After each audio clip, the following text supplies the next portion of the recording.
الحمد لله والصلاة والسلام على رسول الله اما بعد. بسم الله الرحمن الرحیم. د سیرت مختصر درسونه دا شروع 11 درس دی نن، او په دې کې دا خبر ذکر کیږي چې علی الاعلان او په ډاګه په ښکاره باندې دعوت شروع کېدل. 3 کاله دا په پټه باندې دعوت وشو د قریشو او دارنګې د نورو قبیلو څخه خلکو دا اسلام قبول کو، چې د دې د وجې نه ښکاره دعوت کولو ته حالات څه نه څه جوړ شوي وو. الله رب العالمین د آیات راولېږه رسول الله صلی الله علیه وسلم ته چې وانذر عشیرتک الاقربین، ویروا خپل نږدې رشتہ داران. نو رسول الله صلی الله علیه وسلم خپل رشتہ داران بنو هاشم او څه کسان د بنو مطلب را جمع کړه. رسول الله صلی الله علیه وسلم د ټولو نه مخکې د الله حمد او ثنا بیان کړه، او بیا د خلکو ته دا خبره وکړه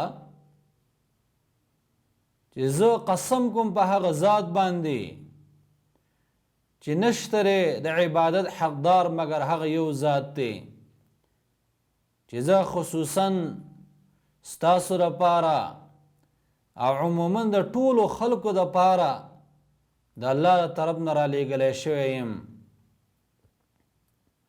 او دایم ورته ویلو چې قسم په الله داسې به مرئ لکه څرنګه چې اوده کېږئ، او داسې به دوباره را اوچتېږئ لکه څرنګه چې د خوب نه راپاڅئ، او بیا به در سره حساب کیږي، نو بیا به همیشه لپاره جنتی او یا به جهنم وي.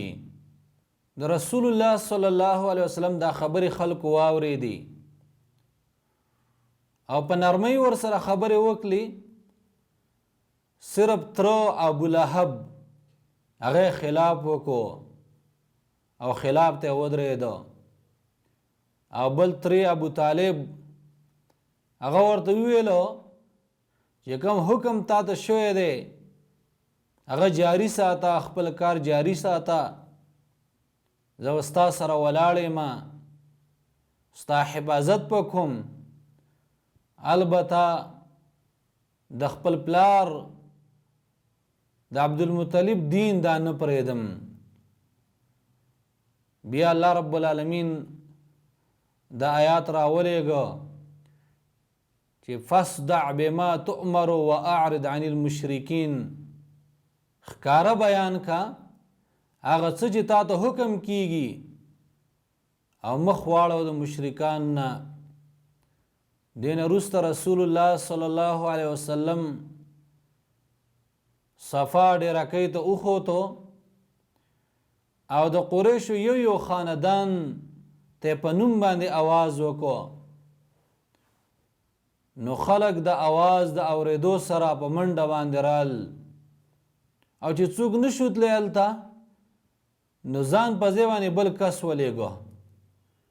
خو چې کله دا ټول را جمع شو، الله پیغمبر ورته ویل که زه تاسو ته ووایم چې د دې غر نه شاته یو لښکر دی را روان دی په تاسو باندې حمله کوي، نو آیا تاسو به زما را خبره ومنئ؟ نو ټولو ورته وویل چې آو ته خو صادق یې، رښتیا ویونکی، چېرته دې دروغ نه دي ویلی، ستا خبره خامخا موږ منو. نو د الله پیغمبر ورته وویلو چې زما خبره منئ نو دا خبره هم ومنئ چې زه الله رب العالمین تاسو ته یره درکوونکی رالیږلی یم مخکې د عذاب نه. او بیا یې ورته د لا اله الا الله محمد رسول الله کلمې طرف ته دعوت ورکو، او ورته ویل چې دا د دنیا او د آخرت د کامیابی ذریعه ده. ابو لهب چې دا خبرې واورېدي نو خلاف یې وکړو او خیرې ورته وکړي، دا یې ورته وویل چې تبا لک سایر اليوم لهذا جماعتنا تباشي دې لپاره دې را جمع کړي وو. نو الله رب العالمین سورة لهب راولېږه چې ابو لهب د هغه ښځه او مال د ټول هلاک شي. دې صورت کې دا خیری شوي دي ده ته. مختصر دا چې رسول الله صلی الله علیه وسلم په ډاګ او په ښکاره باندې په محفلونو کې او مجالسو کې دعوت شروع کو. دا دعوت په پکې کاوه او د مخکینی پیغمبرانو چې کومه وینا وه هغه به ورته کوله. یا قوم اعبدوا الله ما لکم من اله غیره، ای قومه عبادت کوئ د الله، نشته ستاسو لپاره معبود بغیر د الله نه. د دې دعوت سره په قلاره قلاره باندې ډېر خلک دا په اسلام کې داخل شو. وصلی الله علی خیر خلقه محمد و آله و صحبه اجمعین.